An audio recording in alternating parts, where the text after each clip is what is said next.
Might we need to fast from overloaded lives? One gifted writer recently described our society's problems as overload.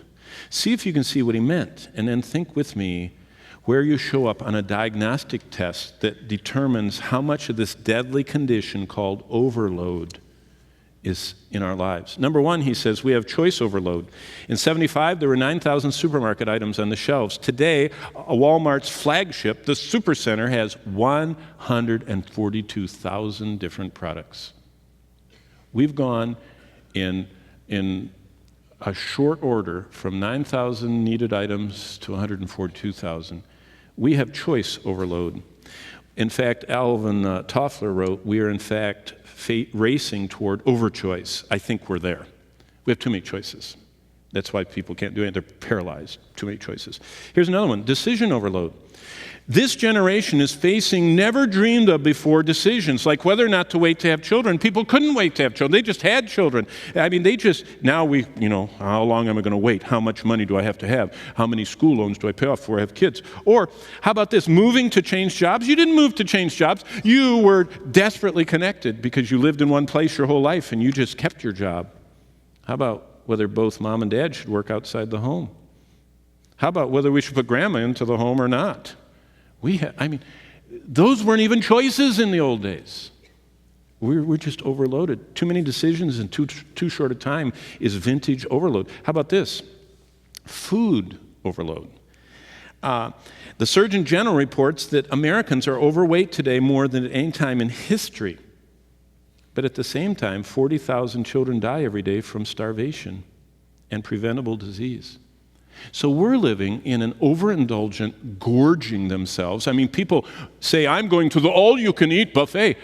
Do you want to eat all you can? Is that wise? Is that godly? I would show you, but we don't have time. If you can trust the government, they show the advancement of obesity and diabetes. And it used to be, just in some states that eat too much fried everything. Now it's everywhere. It's unbelievable. How about hurry overload? Haste is a modern ailment. It's fashionably American. Our lives are nonstop. We live at a breathless pace. We walk fast, talk fast, eat fast, and then excuse ourselves saying, I gotta run. And we think it's positive. Alexander Solzhenitsyn accusingly said in the last century, hastiness and superficiality, these are the psychic diseases of the 20th century. Yet, that's just how it is. No, that's how we allow it and choose it to be. Here's the last one, possession overload. We have more things per person than any other nation has had in history. Our closets are full, our storage space is used up, our cars won't fit in the garages anymore. Having first imprisoned ourselves with debt, possessions take over our houses and occupy our time. This begins to sound like an invasion. Everything I own begins to own me. And why would I want more? Jesus said the care of things would make our hearts grow cold. It's working. And one of the biggest impediments of today is debt and stuff. And we have to take care of it. So, that introduces us to the neglected spiritual discipline. Isn't it amazing that perhaps the greatest tool to grow intimate with God and dispel spiritual apathy is so neglected, not even talked about? Isn't it tragic that what may be the key to seeing wayward children and grandchildren come back to God is so neglected? Isn't it hard to believe that God described a way to see Him move upon the oppressed and the afflicted in a liberating way that we neglect it?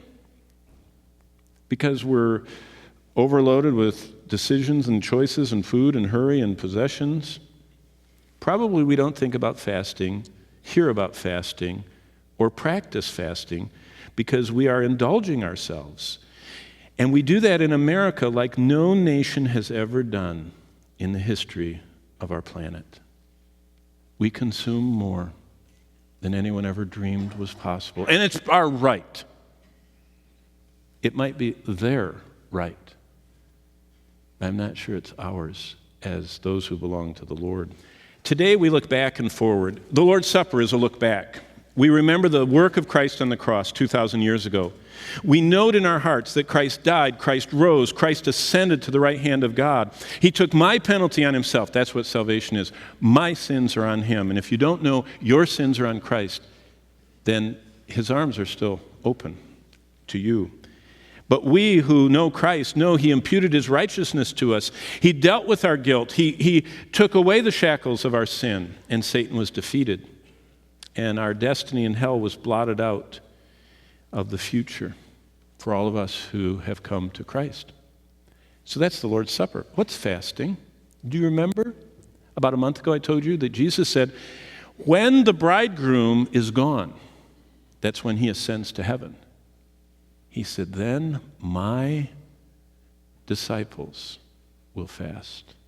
What we'll see next time is that the early church's love for Christ's return was so tied to their life fasting from anything that distracted them from him. Because biblical fasting, on the other hand, looks ahead. And on the basis of the past work of Christ, longs for his return. And we love him so much and long for his coming that we express our loving, longing delight by declaring as we fast that nothing but God can satisfy our heart's desires. Career can't, marriage can't, money certainly can't. Amusements never will. Only Christ can.